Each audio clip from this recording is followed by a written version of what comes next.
Hey everyone, I'm David Veach, and this is Elevate Your Performance. And as we're moving through our American timeline from craft manufacturing to mass production, um, I've rarely studied the period between Eli Whitney's milling machine and Henry Ford's assembly line. It's just a big gap.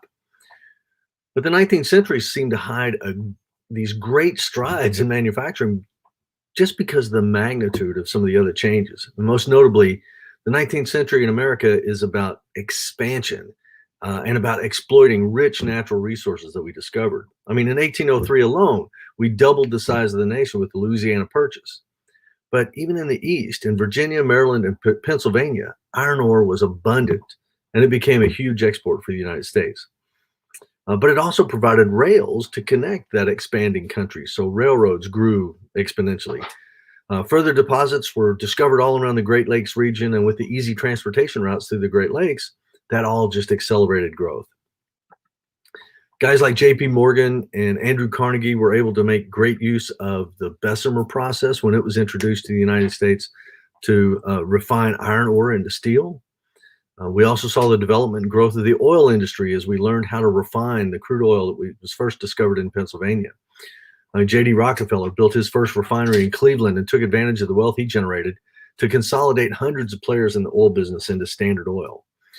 And then Cornelius Vanderbilt created a shipping and railroad empire that enabled us to reach further westward toward our manifest destiny. But it was our manufacturing capability that produced that iron, that produced the drilling rigs, that produced the mining equipment, that produced the steamships, that produced the locomotives. Our first integrated factory opened in 1814, and it was a textile mill. But by the middle of the century, we were leading exporters of all kinds of goods because of our manufacturing capability. Now, of course, with all this prosperity on one extreme, the downside was just as significant. I mean, the expansion of slavery, the Indian Removal Act, and the oppressive working conditions were all dreadful events that we wish we could forget, but that we're compelled to never forget.